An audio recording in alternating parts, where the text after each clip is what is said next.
without altering the ordinance 303 at this point. Correct, at this meeting. Okay. Without doing that, we can direct the city staff to get after it. That's correct. Thank you. Any further discussion?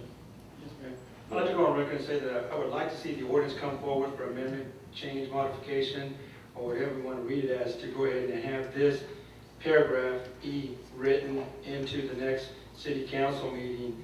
So I would like to make a motion that we wait till the next city council meeting to bring that ordinance forward with these changes as requested by the council members that approved it. Read that motion again. That we bring the ordinance forward, Parks and Recs ordinance, it's 303, and to have it read like the other ones that we have read, modify and Just to clarify what you're doing, just make sure that you know, the more we delay this, the clock's ticking for National Converse.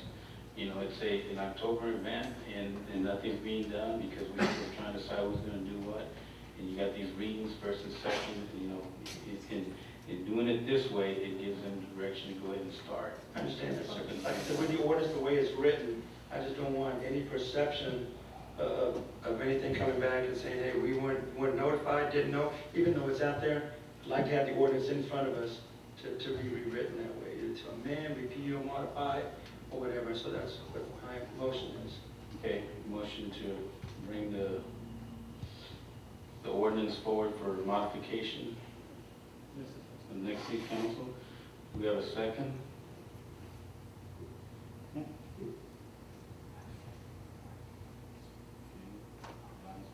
Second. Do we have a motion on item E as written? Just a quick comment on Renee's motion. I'd prefer to let the dust settle a little bit before we take a look at the duties and responsibilities of that commission. Maybe give John a chance to get his feet wet on it. Welcome to the club, John. But let John have a chance to get his feet wet and possibly come back with a recommendation. But much as I hate to say it, I also agree with the mayor that we need to get going and I think direct staff to get after it. I mean, we're losing time here. After putting several of these things on, we're burning daylight. And I hate to throw it in Sam's lap, but I don't think we have an option on it.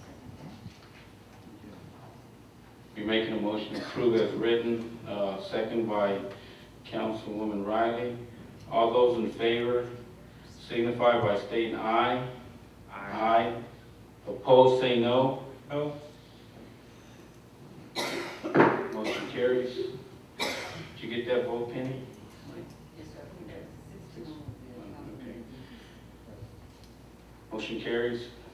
Item F, discussion and appropriate action to amend the city charter to include term limits for any elected official, any elected office covered by the city charter, determine specific language for the amendment, and set the date of charter amendment election. Mayor Pro Tem Dehnart. After reading newspaper letters to the editor, campaign literature, etc., I just thought it's time to bring this forward for discussion. It's been kicking around that I know of for a couple of years. So that being said, I've taken the liberty of drafting a quick one up for discussion. It's basically modeled on the city of Austin's term limit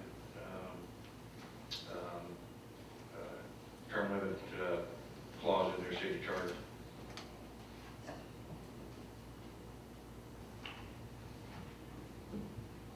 Go ahead and explain this. What it reads. I can read it. I try to make it as simple and self-explanatory as possible. Ray also had it for review, although I didn't get it to him this morning here. Oh, Go sorry. ahead and read it so the citizens can. It would naturally fit under Article 3 of the Charter, and since this is this would have to be a charter amendment. The Article 3 elections, the best place in my opinion that it would fit would be Section 301D. A person should not be elected to or serve on the city council in a position other than mayor for more than 2 full terms. A A person shall not be elected to or serve in the office of mayor for more than 2 full terms. This prohibition shall apply to all members seated at the time of adoption of this amendment as well as future members. Pretty simple.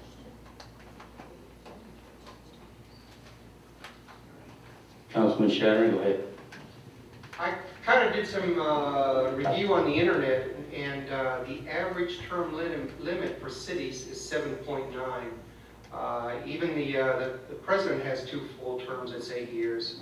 I think this is not acceptable as it is written now.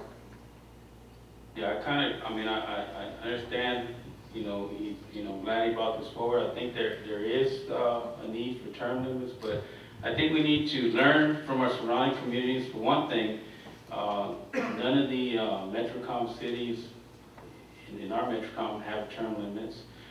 San Antonio they did have exactly what you have here, and they found out that it didn't work. You can't get anything done in 4 years. You had Mayor Hartberger talking against it. You had a lot of former council members talking against it. The city of San Antonio, it went up for a vote, and it was overwhelmingly approved that you needed more than 2 terms, which was, they went for 8 years. And I have to agree with Councilman Shadron that if we are going to do it, we need to do at least 8 years, because this is a small community, and you have a hard time finding commission members. You're going to go to 4 years. I just don't see this working with a city that only has an official population right now, 11,000, and I think that we will have a high turnover, and